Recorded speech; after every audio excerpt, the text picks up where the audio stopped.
Sacrifice for the funny. That's fair. Over there. Leave him alone over there. Well, here we go. Okay, baby. So for those of you who don't know, we don't like Bounce, and we want him to stay over there alone. Yeah, this is so going to the matchup real quick. This is a very storied matchup.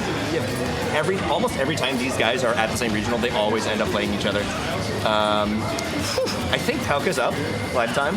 Probably. I mean, it's very close. Very close. Like every time I watch them play, I'm like either of them could win. So like, I feel like the set history just doesn't even matter at this point. But Luxa trusting his Ike, a very interesting move because, as I said earlier this week, on Monday he went Joker versus Ethan. So he's trusting his original main, not going for the secondary into Pelca, one of the most legendary players of the scene. I mean, there's a couple of New England Ike and players. also the Western Mass Defender here. The Western Mass Defender, true. Yes, he is the only person in Western Mass that is currently, aside from the GOAT Neo SK, who's still on winner's side right now. Because Neo SK just gets W's. He got W's. I'm such a big Roger fan. Shout outs to Roger. Shout outs to Roger. Let's go, Roger. All right. But Jared getting the first stock.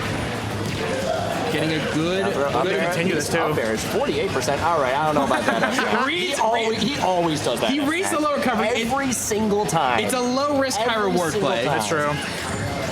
Keeping this advantage state going. I could have sworn there was an up tilt coming there. That was an up tilt and a half right there. Goes to the up tilt again. Another up tilt on. There's Ether. Shield. Put that up, B. Oh no.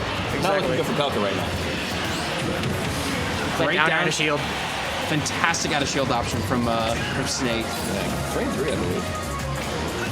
Oh, goes with a great down air. My God. The suicide down air. Crazy moves from Jerry Lux out here. Going the deep. worst trade in the world, but Pelca is known for these comebacks. I've seen him come back from worse. I mean, I saw him come back today with that 2v1 in doubles. He does Did you guys see that stuff?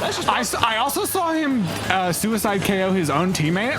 That is also true. And then yell at Brujo for it. Yelling at Brujo. Now, I don't know. The Cardinal sin. I don't know anything about doubles. Brujo was probably in the wrong for going off stage in that situation, but it was really funny. I think everybody in the venue heard that. Yeah, everyone in the. I was eating. It was so loud. I was eating food when that was happening, and I could hear it. Poke a stick. Doesn't quite take that stock there. Another ledge trapping coming from Luxa. Once again, Pelca is known for these comebacks. However, he also has to deal with Ike with rage. And if there's anyone that knows how to utilize Ike with rage, it is Jerry Luxa. So he has to be so careful here. That Nair is looking very dangerous. Juggle situation. You do not want to be above Jerry right now, but if there's anyone that can navigate around it, but Pelca's also just going to get launched right out of there with that huge F-tilt 2 stock here for Luxa. That was decisive. I'll say it. I mean, like, I feel like games can be misleading in this player matchup, because sometimes one will just beat up the other, and then the next game Pelca turns it up. So. Definitely not out of the woods for Pelca, but very, very strong showing for Luxa. It's still best of 3. It's best of 3 up until top 8, right? It's kind of a weird thing to see a lot of these Ike players kind of switch at winner semis. We're still in. Yeah, it is. It is. One of these guys is going to make it into the top 8 on the winner's side. Subi, I have a question. Can you hear Bounce? No, I can't. You're definitely talking over him.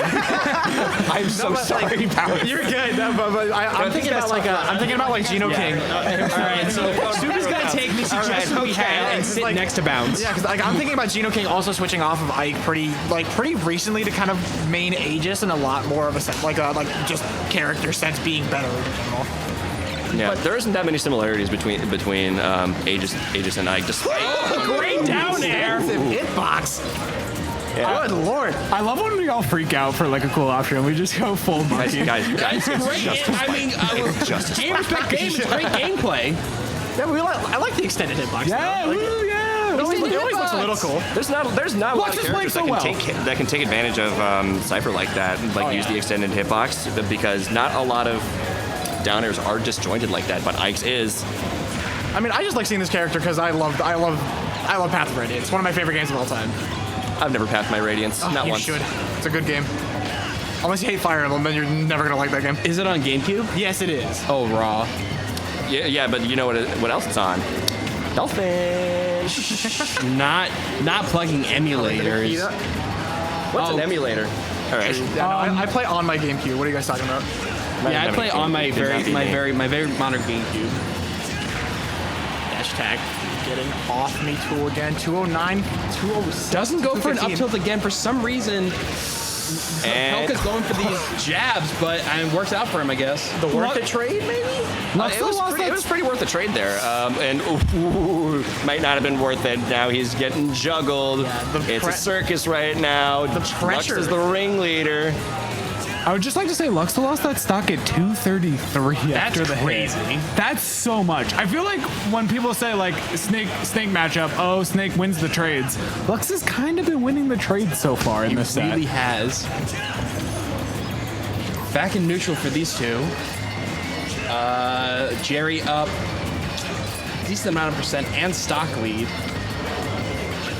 Pelca trying to just nickel and dime his way back into the game. Ike very heavy, so not an easy nickel and dime character to get the kill on.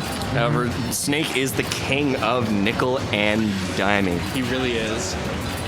Jerry is just. Although he might need, oh my god, he might need some quarters in there. I'll say it. Yeah, he might need some quarters. Like Lux has been fine with the nickel and diming so far in this game too. Yeah. Both these characters are very heavy, so they can both kind of like take the trades because Snake's heavy. He can take as many trades as he can take but trades a all day. great down beat to get the stock. There. Wait, I didn't even see him put down the I didn't see him put on the other one, did he? I did not see him put down the C4. Dude, I love Yeah. it. And it's even. 51. It's completely even. And yep, right back to even. Once again, we've seen Pelca make these comebacks, and he's already got himself a little bit of a lead. And ooh, just barely avoiding like up air like that. Not an easy move to avoid. Oh my god. Back airs up there. This is so scary for Luxa, but he gets out of it. Once again, like the higher percent Ike gets, the scarier he becomes as well. Yeah.